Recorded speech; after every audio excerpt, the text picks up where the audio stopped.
हिमाचल प्रदेश में मैं आपको सबसे बड़ा उदाहरण देता हूं वोट चोर का। अभी उपचुनाव हो रहे थे, देहरा विधानसभा क्षेत्र में 65 महिला मंडल को 33 लाख रुपए चुनाव की आचार संहिता के दौरान उनके अकाउंट में ट्रांसफर किए हैं। ये मामला भी अभी विचाराधीन है न्यायालय में भी, और मुझे जानकारी मिली है उसके बाद इन्वेस्टिगेशन। जब विधानसभा के अंदर हमने इसका उत्तर मांगा तो कहा गया कि सूचना एकत्रित की गई है, जबकि आरटीआई की सूचना हमारे पास उपलब्ध थी। आरटीआई में इंफॉर्मेशन मिल गई और विधानसभा में जवाब देने के लिए मना किया। ये आपको कहूं में कब तक पर्दा डालेंगे, किस किस बात पर पर्दा डालेंगे, और ये पर्दे उठेंगे तो बहुत बड़ी बात नहीं। इसलिए वोट चोर का इससे बड़ा दूसरा उदाहरण नहीं हो सकता है। चलो सही बात है, भगवान भरोसे ही है सब।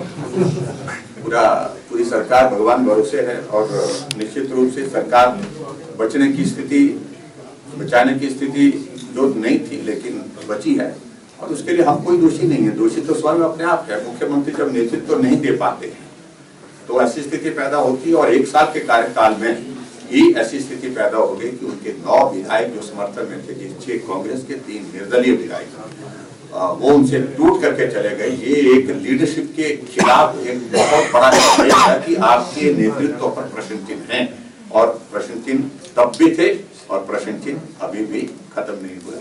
कौन से वाले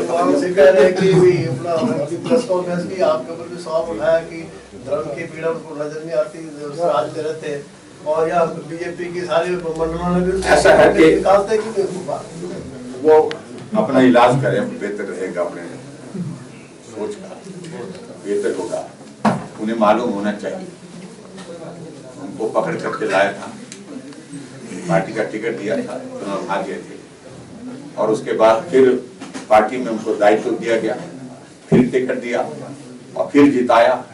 और जो उनके कहने पर द्रंग विधानसभा क्षेत्र में जो कौल सिंह लंबे समय तक सत्ता में रहे, वहां पर मंत्री रहे, जो काम वो नहीं कर सके तो उससे ज्यादा काम हमने किए, उनके कहने पर किए। याददाश्त का कुछ फर्क लग रहा है, तो इसलिए मैं इतना ही कहना चाहता हूँ, पार्टी ने उनको टिकट दिया, उनका दायित्व तो बनता था कि वो उसके अनुरूप काम करें, लेकिन नहीं कर पाए। पार्टी ने टिकट बदला, और जयराम नहीं बदलता पार्टी का टिकट। टिकट बदलने के लिए पार्टी का शीर्ष नेतृत्व फैसला करता है, और इसलिए ये टिप्पणी मुझ पर नहीं करनी चाहिए।